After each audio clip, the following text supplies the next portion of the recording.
Lighting দিয়ে মানে দিনের বেলা এত সুন্দর লাগছে, একটা রাত্রেবেলা হলে আরো ভালো লাগতো, কিন্তু দিনের বেলাটাও ভালো লাগছে। আর চারদিক থেকে গাছ, মানে আর একটা আলাদাই একটা দৃশ্য, তার মধ্যে মায়ের প্রতিমা। চলো ঢোকা যাক।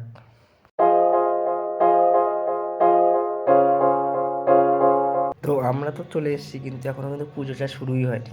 দেখো, পুজোটা এখনো শুরুই হয়নি, কোনো পুরোহিত আসেনি। আর বিশেষ করে কথা হলো, পুজোর এখনো জোগাড় হয়নি।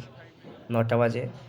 ভেবেছিলাম যে আমরা লেট হয়ে গেছি, কিন্তু আমরাই ঠিক টাইমে এসেছি। এতে তারা তো আরও সকালে এসেছিল।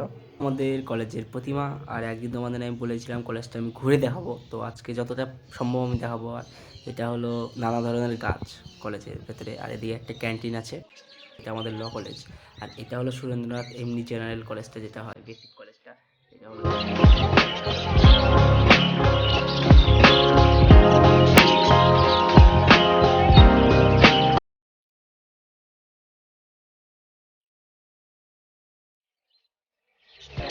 আর এটা হলো মানে সুরেন্দ্রনাথ ল কলেজের একটা ইউনিক জিনিস, যেটা হলো কোনো কলেজে আমি দেখি না।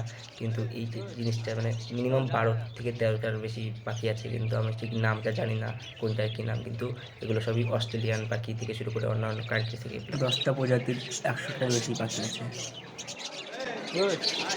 চল যা যা যাচ্ছে। তো আমরা আসছিলাম 9টার দিকে, আর 9টার দিকে এসে এখনও দাঁড়িয়ে আছি। এখন 12টা বাজতে চললো, আর এখন এসছে পুরোহিত, এখনই পুজোটা শুরু হয়ে যাবে। আর দেখতে পাচ্ছ পুজোটা শুরু হয়ে গেছে, আর এখন অঞ্জলি দিয়ে তারপরে চলে যাব। এমনি ঘোড়া এই দিক করবে।